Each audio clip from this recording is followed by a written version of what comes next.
Once upon a time, there was a village.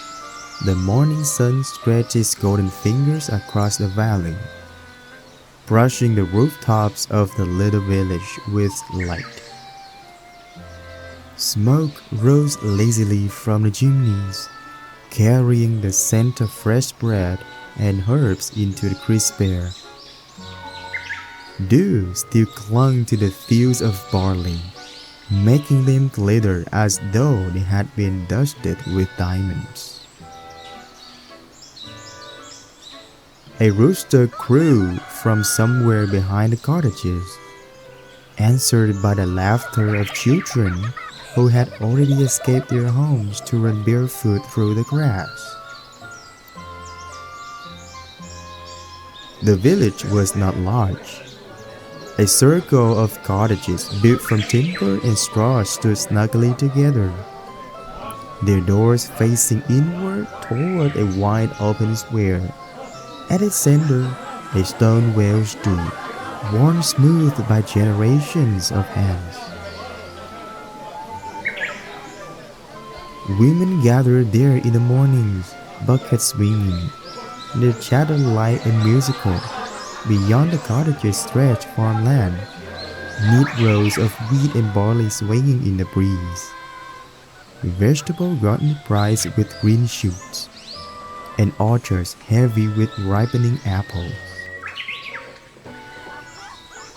And beyond it all, the mountains.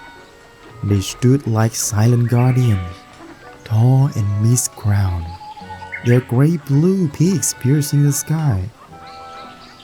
The forest spread out like a sea of green at their base, mysterious and inviting, its shadows whispering secrets that the villagers seldom dare to learn. For most, life in the village was simple. Wake with the dawn, tend with the fields, bake bread, tell stories by the fire at night. They slip by gently, like water in the stream that wound its way through the meadows. But for Aaron, each day carried more than chores and bread and laughter. For him, each day held a question.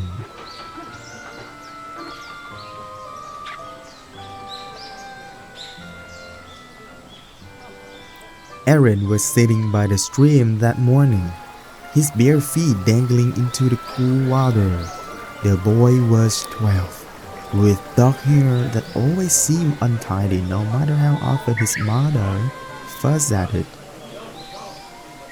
and eyes the color of deep green moss.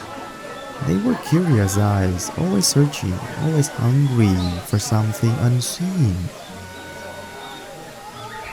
He leaned forward, letting his fingers thrill through the water.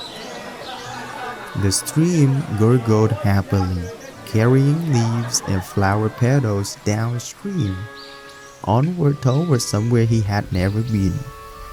Aaron sighed. If only I could follow it, he thought. Where does it go? To another village? To the land of light grandfather tells me of? Or maybe all the way to the sea? Aaron. The voice of his mother broke his thoughts. He looked over his shoulders to see Mira standing near the cottage, hands on her hips, her apron already dusted with flowers. Are you daydreaming again? The goats won't feed themselves, you know. Aaron scrambled up, brushing the grass from his trousers. I was just wondering. She finished for him with a half smile. You always are. Well, wonder while you carry the hay, won't you? Yes, mother, Aaron said, though his tone held more eagerness than complaint. He jogged back toward the village square, passing neighbors who nodded warmly at him. Old Marin, the potter, was setting her clay jars on a wooden table, humming softly to herself. She gave him a wink as he hurried by. Off to help your mother, aren't you, Aaron? Good boy. Don't let your head drift off into the clouds too far. Aaron grinned. I'll try, Aaron. Even as he fetched the hay for the goat, even as he worked, his mind wandered to the forest, to the mountains, to the stream, running farther than his feet had ever carried him.